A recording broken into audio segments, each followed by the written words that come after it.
ये हमारा दूसरा क्वेश्चन है और ये प्योर जो क्वेश्चन है ना, ये प्योर क्वेश्चन ये है हमारा किस चीज़ का, ये ट्यूरिंग मशीन का प्योर क्वेश्चन।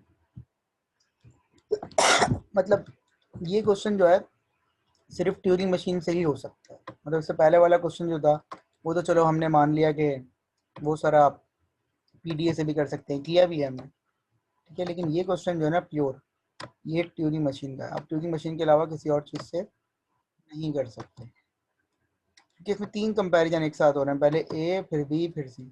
हमने कोशिश भी की इसको बनाने की जब हम पीडीए बना रहे थे, और हमने इसकी कॉन्टेक्स्ट फ्री ग्रामर लिखने की भी कोशिश की, क्योंकि हमें पता है कि अगर कॉन्टेक्स्ट फ्री ग्रामर बन गई तो हम पीडीए भी बना सकते हैं।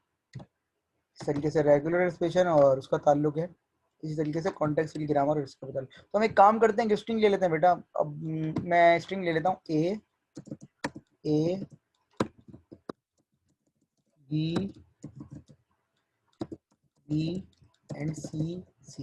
देखें, मैंने एक स्ट्रिंग लिया है जिसमें 2 राउंड घूम रहे हैं, मतलब 2 राउंड हम पूरे कर सकते हैं।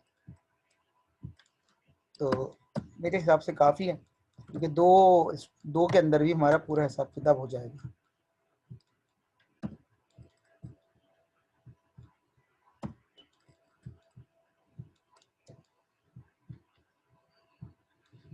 ठीक है भाई, ये देखिएगा। अब हमें पता है कि भाई अगर हमारे स्ट्रिंग में जो खाली जगह होती है वहाँ हमने सपोज किया हुआ है कि ब्लैंक स्पेस है, तो ये ब्लैंक स्पेस लिख देते हैं, यहाँ भी ब्लैंक स्पेस लिख देते हैं, और यहाँ भी ब्लैंक स्पेस लिख देते हैं। ठीक है, तो ये हमारा एक स्ट्रिंग हो गया। अब हम अगेन, अब यहाँ पर हम क्या लॉजिक लगाएंगे, अंदाज़ा हो गया होगा आपको कि क्या लॉजिक लगनी चाहिए सर। यहाँ पर यहाँ लॉजिक लगनी चाहिए कि आप जो हैं पहले ए को क्या करें, एक्स कर दें, बी को वाई कर दें और सी को क्या कर दें, जेड कर दें। यही लॉजिक लगनी चाहिए आपके ख्याल से, कि आप ए को एक्स कर दें, बी को वाई कर दें और सी को क्या कर दें, जेड कर दें। यही लॉजिक लगनी चाहिए या कुछ और लगनी चाहिए आपके ख्याल से? ठीक है, तो हमें पता है उसमें 3 स्टेट थी, तो उसमें कंपैरिजन हो रहा है तो 4 होनी चाहिए। ठीक है, मैंने पहले से डिज़ाइन कर ली, तो फिर ये क्यू नॉट हो गया, ठीक है, ये क्यू वन हो गया। इसमें भी मैं फिर रिपीट कर रहा हूँ कि जब तक आपके 1-2 स्टेप, मतलब एक पूरा साइकिल कंप्लीट हो जाएगा, तब भी आपको सूरत हाल पिक्चर क्लियर नहीं होगी। तो कम से कम आपके 2 साइकिल कंप्लीट होंगे तो आपकी पिक्चर क्लियर होगी। ठीक है भाई, तो सबसे पहले हमें पता है कि हमें मिलेगा ए, अगर वैलिड स्ट्रिंग है तो हमें ए मिलेगा, और ए मिलेगा तो हम क्या करेंगे, हम उसको क्या करेंगे, एक्स से रिप्लेस कर देंगे, और ए मिलेगा एक्स से रिप्लेस कर देंगे और राइट पे चले जाएंगे। ठीक है ना सर, तो ए मिला, हम उसको एक्स से रिप्लेस कर रहे हैं। मिनिमम 2 साइकिल इसलिए करने हैं बेटा कि दूसरे राउंड में ना फर्स्ट राउंड की चीज़ अपडेट हो जाती है। तो फर्स्ट राउंड की चीज़ें अपडेट इसलिए होती हैं कि भाई आप दूसरे राउंड में होते हैं, तो इसीलिए कम से कम 2 साइकिल करने हैं। अब देखें, मैंने यहाँ लिख दिया कि भाई अब मैंने इसको एक्स कर दिया। देखें, मैंने इसको एक्स करा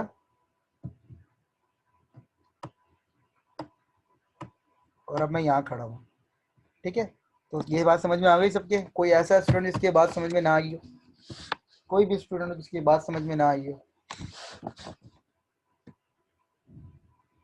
कोई भी ऐसा स्टूडेंट जिसकी बात समझ में ना आई हो? समझ में आ गई सबकी बात? ठीक है, अब हमें पता है, वही वाली बात कर लेते हैं दोबारा कि सर आप जो है इसको इसको आप ए को ए रहने दें। अब अगर वैलिड स्ट्रिंग है तो क्या होगा बेटा, हमें पता है कि अगर वैलिड स्ट्रिंग है तो ए के बाद या तो ए आएगा या बी आएगा, सी नहीं आ सकता। सही है ना? अगर वैलिड स्ट्रिंग है तो या तो ए के बाद ए आएगा या बी आएगा, सी नहीं आ सकता। तो इसका मतलब है Q1 पे या तो ए की ट्रांजिशन आएगी या बी की। तो ए की ट्रांजिशन के साथ क्या करना है, आपने इग्नोर करना और इंडेक्स चेंज करना है। Is it clear to all of you?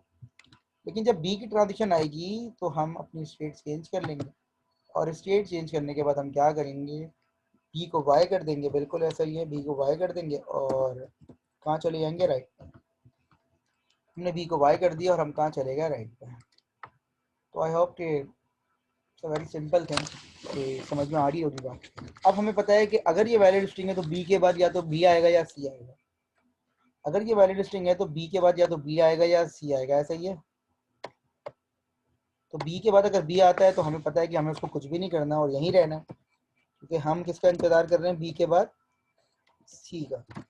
और अगर बी के बाद सी आता है तो हम क्या करेंगे, हम उसको चेंज करके, हम उसको अपनी स्टेट चेंज करके, उस सी को भी चेंज करके जेड से लेफ्ट पे आ जाएंगे।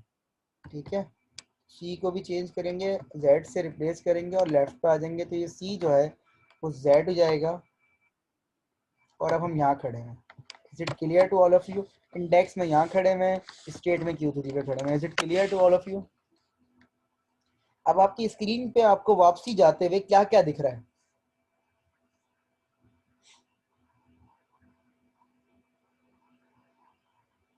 आपकी स्क्रीन पे आपको वापसी जाते हुए क्या क्या दिख रहा है? आपकी स्क्रीन पे आपको वापसी जाते हुए क्या क्या दिख रहा है? आपको बी भी दिख रहा है, आपको वाई भी दिख रहा है, आपको ए भी दिख रहा है और आपको एक्स भी दिख रहा है। चार चीज दिख रही है ना बेटा। बी भी दिख रहा है, ये देखें बी भी तो दिख रहा है, फिर वाई भी दिख रहा है, फिर ए भी दिख रहा है, फिर एक्स भी दिख रहा है। इसका मतलब तीन चीजें आपने इग्नोर करनी है और एक्स पे आपने क्या करना है, वापस आ जाना है। ऐसा ही ना, देखो दिख रहा है आपको, मैं अपने पास से नहीं कह रहा, ये बी भी दिख रहा है आपको, इग्नोर, जितने भी हो सबको इग्नोर। आपके क्वेश्चन में चूंकि आपने एक राउंड लिया है तो इसलिए आपको सिर्फ एक भी दिख रहा है, अदरवाइज दो स्ट्रिंग होते तो दो भी दिखते। आपको एक वाई दिख रहा है, एक ए दिख रहा है, इसका मतलब है मैं तीन चीजों को शुरू में इग्नोर करूंगा और मैं सिर्फ एक्स पे अपनी पोजीशन चेंज करूंगा। तो तीन चीजें कौन कौन सी हैं वो हमें दिख रही हैं, हमें याद करने की जरूरत नहीं है, इसलिए मैंने कहा visual representation is very necessary in this type of questions. सबसे पहले मैंने बी को इग्नोर किया और मैंने कहा कि मैं लेफ्ट पे जाऊंगा। ठीक है, अच्छा जी मैं ऊपर कर देता हूँ। मैंने बी को इग्नोर किया, मैं लेफ्ट पे चला गया। फिर मैंने कहा कि मैं वाई को भी इग्नोर करूंगा, मुझे दिख रहा है कि वाई लिखा हुआ है तो वाई को इग्नोर करूंगा, लेफ्ट पे जाऊंगा। फिर मैंने देखा कि मुझे ए भी दिख रहा है तो मैंने ए को भी इग्नोर किया और मैं लेफ्ट पे चला गया। ठीक है, ये मैंने तीन चीजें इग्नोर कर दी। Is it clear to all of you? B Y A, जी बेटा तीन चीजें है ना, देखो बी जो दिख रहा है वो सब इग्नोर करना है क्योंकि मुझे एक्स पे जाके वापस आना है, क्योंकि मुझे शुरू से स्टार्ट करना है ना। तो जो मुझे दिख रहा है उन सबको मैं इग्नोर करूंगा। Is it clear to all of you? ये बात समझ में आ गई बेटा सबके? सबकी समझ में आ गई? ठीक है, अब मुझे पता है कि मुझे एक्स मेरा आइडेंटिफिकेशन मार्क है कि भाई हमारा क्वेश्चन जो है वो दोबारा से वहां पहुंच गया है जहां से हमने उसको स्टार्ट किया था, मतलब पहले वाले को चेंज किया था। तो ये मेरा क्वेश्चन वापस उस जगह पे चला गया है और ये मेरी इनिशियल स्टेट है। ठीक है, तो अब मुझे पता है कि ये वही काम हो गया जो हमने पहले वाले क्वेश्चन में किया था कि एक्स कॉमा व्हाट राइट। जैसे ही एक्स देखूंगा तो ये इस बात की निशानी होगी कि मेरे क्वेश्चन का दोबारा से स्टार्टिंग पॉइंट आ गया जहाँ से मुझे काम करना था। तो आप देखें हाफ इंस्ट्रक्शंस बल्कि 75-80% इंस्ट्रक्शन कंप्लीट हो गई हैं, लेकिन जाहिर सी बात है 100% नहीं हुई है, तो उस पर हम बात कर रहे हैं। ये देखिएगा सर, अब ए को हमने फौरन एक्स किया, ये देखें ए खुद ब खुद एक्स हो जाएगा और हम अपने राइट पे चले गए और हम यहाँ खड़े हैं। अब Q1 पे जाते हुए देखें, पहले Q1 पे जाते हुए सिर्फ ए मिल रहा था, अब Q1 पे जाते हुए ए के अलावा हमें क्या मिलेगा, क्या मिलेगा, क्या मिलेगा, वाई मिलेगा। क्यों? क्योंकि अब पहला जो बी जिसको वाई किया था वो हमारा इंतजार कर रहा है, तो हम इस वाई को भी यहाँ पर इग्नोर करेंगे। इसीलिए आपसे क्या बोला था कि आप जो हैं 2 राउंड कंप्लीट करते हैं। आपने वाई को इग्नोर कर दिया, वाई को इग्नोर करके आपको कभी ना कभी बी मिलेगा अगर वेरी स्ट्रिंग है, तो बी को आपने वाई कर दिया और आप इधर आ गए। अब आपको देखें जाते हुए क्या मिल रहा है, दोबारा से क्या मिल रहा है, क्या मिल रहा है, क्या मिल रहा है आपको, z मिल रहा है। ठीक है, तो इस z को भी आपने Q2 पे इग्नोर करना है। तो देखिए अलग अलग जगहों पे अलग अलग चीजें इग्नोर हो रही हैं, क्यों? क्योंकि रास्ते में वो आ रही हैं, पहले नहीं थी लेकिन जब एक आइट्रेशन हो गई तो दूसरी आइट्रेशन में वो रास्ते में आ गई, तो आपने z को भी इग्नोर कर दिया। फिर आपको मिला c पे z, c पे z, आपने c को z मतलब c मिला, आपने z कर दिया उसे और अब आप आ गए इधर। अब आप देखें आपको वापसी जाते हुए अब एक चीज और मिल रही है। पहले आपको क्या आप यहाँ खड़े में गौर से देखिएगा, यहाँ खड़े में पहले आपको मिल रहा था वाई ए बी और ए, अब आपको वापसी जाते हुए एक चीज और मिल रही है, वो क्या है, क्या है वो चीज, जेड। तो यहाँ पर जेड वाली इंस्ट्रक्शन को भी, ट्रांजिशन को भी ऐड कर दीजिए। ठीक है सर, तो देखें यहाँ 4 हो गए, पहले राउंड में 3 थे, यहाँ 2-2 हो गए। अब आप वापस जा रहे हैं, आपको सब कुछ मिल रहा है, एक्स पे आके आपने दोबारा एक्स देख लिया। अब यहाँ पर वही आपका और मेरा डिसीजन पॉइंट है कि अगर ए खत्म हो गए तो इसका मतलब है बी और सी को कंपेयर नहीं करना। अगर ए खत्म हो गए लेकिन बी और सी मौजूद हैं तब भी मुझे उनको कंपेयर नहीं करना, तो मैं फॉरन क्यू नॉट को इस रास्ते से हटा दूंगा। मैं अपने क्वेश्चन को इस रास्ते से हटा दूंगा और अपने क्वेश्चन से बोलूंगा भाई ये रास्ता तो जब था जब ए से स्टार्ट हो रहा था तो उसके बाद बी देखता था, उसके बाद सी देखता था।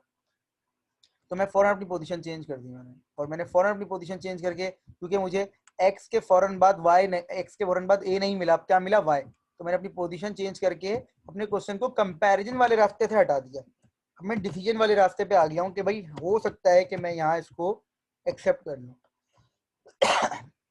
आई एम रिपीटिंग अगेन कि मैं कंपैरिजन वाले रास्ते से हट गया, क्योंकि कंपैरिजन वाला रास्ता ए से स्टार्ट हो रहा था। अब ए है ही नहीं, तो किसको किससे कंपेयर करोगे? समझ रहे हो ना मेरी बात? तो मैं उसको कंपैरिजन वाले रास्ते से हटा के कहाँ ले आया, जिस रास्ते पे शायद मैं डिसाइड कर सकता हूँ कि ये चीज़ एक्सेप्ट हो रही है या रिजेक्ट हो रही है। ठीक है, जिस रास्ते पे मैं शायद डिसाइड कर सकता हूँ कि ये चीज़ एक्सेप्ट हो रही है या रिजेक्ट हो रही है, तो मैंने इसको क्या कह दिया, इसको मैंने कह दिया Q4। ठीक है सर, इसको मैंने Q4 कह दिया, और Q4 में यहाँ पे खड़ा हो गया। अब मुझे पता है, गौर से देखिए, मैं वापसी जा रहा हूँ तो मुझे वाई मिलेंगे, वाई मिलेंगे मुझे। तो वाई को मैं इग्नोर करूंगा, तो मैं यहीं खड़ा रहूंगा।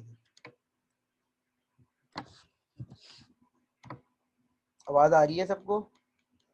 वापसी जा रहा हूँ तो मुझे वाई मिलेंगे, तो मैं वाई को इग्नोर कर रहा हूँ, और मैंने वाई को इग्नोर कर दिया, वाई कॉमा राइट।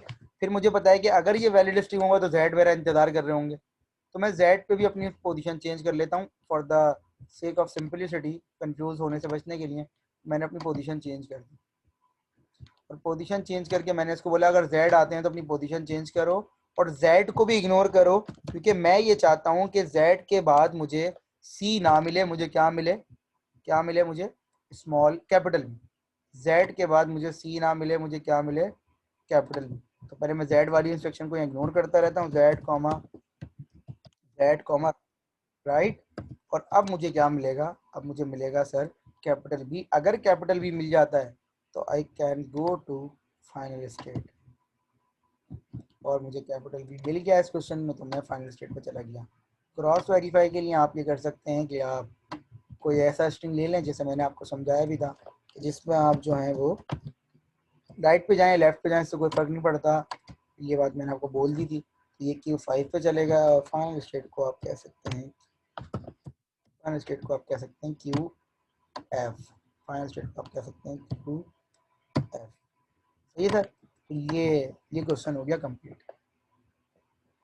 अब यहाँ पर पहले तो हमें ये क्लियर करना है कि हमें ये पॉइंट समझ, हमें क्वेश्चन समझ में आ गया।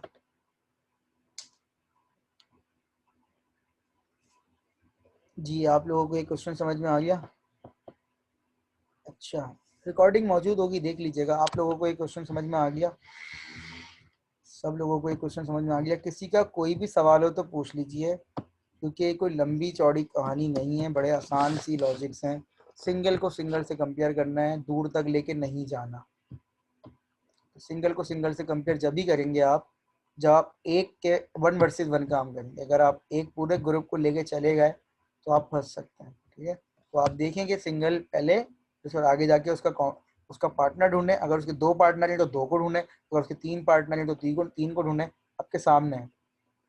मैंने आपसे क्या बोला? Turing machine is the most powerful machine which can accept any language, which can accept any language. उसका मतलब है आप उसको रेगुलर लैंग्वेज के लिए भी यूज कर सकते हैं, आप उसको कॉन्टेक्स्ट लैंग्वेज के लिए भी यूज कर सकते हैं, आप उसको कॉन्टेक्स्ट सेंसिटिव लैंग्वेज के लिए भी यूज कर सकते हैं, और आप उसको अनरिस्ट्रिक्टेड रिकर्सिव इन्यूमरेबल सेट्स के लिए भी यूज कर सकते हैं। तो ये आपकी चॉइस है। ठीक है, is it clear to all of you? कोई सवाल हो बेटा यहाँ तक तो पूछ लीजिए। मेरा आपसे एक सवाल होगा, फिर आप मुझे बताइएगा। पहले आपका कोई सवाल है तो आप पूछिए, बिल्कुल मैं मौजूद हूँ, मैं आपकी बात का जवाब दूंगा। फिर आपका कोई सवाल होगा तो उसके लिए हम बात कर लेते हैं।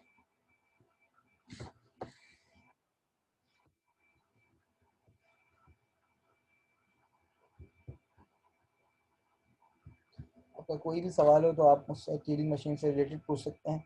जो डिस्कशन है आपकी पेपर की या दूसरी चीज़ें जो हैं वो तो मैं आपसे बात कर ही लूँगा, लेकिन फ़िलहाल आप ट्यूरिंग मशीन पर फोकस कीजिए।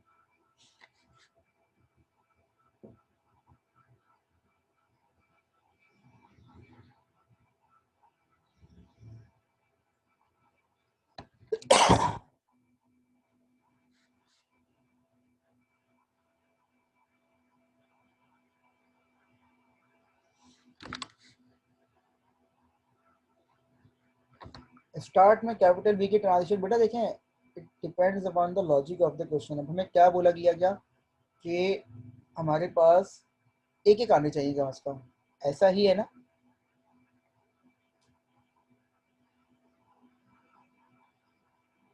तो जब एक एक आएंगे तो कैपिटल बी डायरेक्ट तो नहीं आएगा, ये कह रहा हूँ गलत?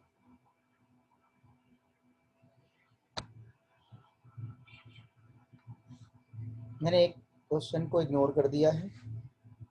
मैं ये कह रहा हूँ कि मुझे ये बताइए कि इस क्वेश्चन के अंदर n की वैल्यू 1 से स्टार्ट हो रही थी, तो बस इसलिए शुरू में कैपिटल बी की ट्रांजिशन क्यों होगी? वो तो जब होगी ना जब आप एप्सिलॉन को एक्सेप्ट करवाएंगे।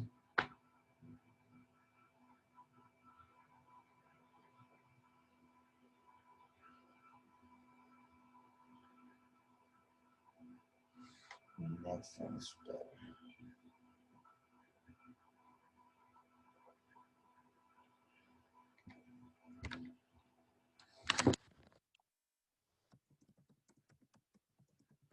ये सवाल है बेटा, इसके अलावा बेटा पूछ ले। फिर कह रहा हूँ कि ये आएगा क्योंकि ये आना चाहिए, और अभी वैसे भी बहुत आसान सा टॉपिक है।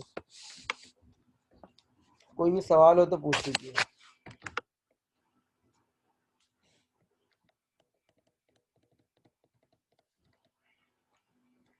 जी बेटा, जो क्लास में मौजूद है लोग, मैं उनसे पूछ रहा हूँ कि उनको कुछ सवाल करना है इससे मुतालिक, तो वो कर सकते हैं, मैं उसका जवाब दे दूंगा।